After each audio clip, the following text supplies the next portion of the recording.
Dinosaurs, sauropods had a gait unlike any living animal. Giant long-necked dinosaurs walked with a gait that was different from that of any living animal, according to a new method for learning an animal's stride pattern from its footprints. Unlike elephants, which take 2 steps on one side, then 2 steps on the other, sauropods had a diagonal gait, with each step of a front leg closely followed by the hind leg on the opposite side. This would have allowed the 50-plus ton animals to keep their wide frames in balance, says Jens Lallensack at Liverpool John Moores University in the UK.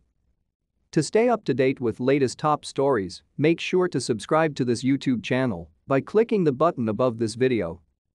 Everybody always assumed that sauropods walked like modern elephants, but they didn't, and we think that's because the sauropods were just so much broader, he says. Lallensack and Peter Falkingham, also at Liverpool John Moores University, suspected that previous studies looking at footprints alone weren't telling the full story. So they developed a new method of footprint analysis that scrutinizes variations in tracks from one stride to the next, giving critical information about footfall timing, says Lallensack. The pair tested their method on the tracks of modern 4-legged animals, including 3 dogs, 2 horses, a camel, an elephant, a red fox and a raccoon. Finding the method to be reliable, they then analyzed fossilized lower Cretaceous footprints of sauropods from 3 sites in what is now Arkansas, where the tracks run in a straight line across distances ranging from 47 to 93 meters. The sauropod tracks didn't match any of the modern animals they analyzed, says Lallensack.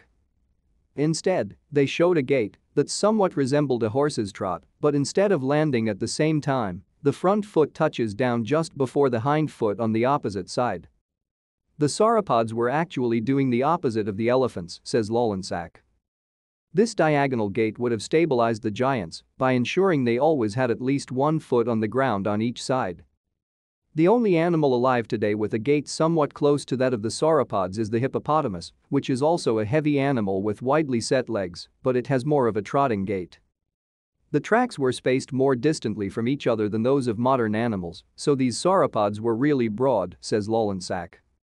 If they had a lateral gait like that of elephants, it would mean a lot of swaying side to side, he adds. And if you're a really high animal, which is really heavy, then it's really unstable and causes immense stress on muscles and bones. This would be a huge problem.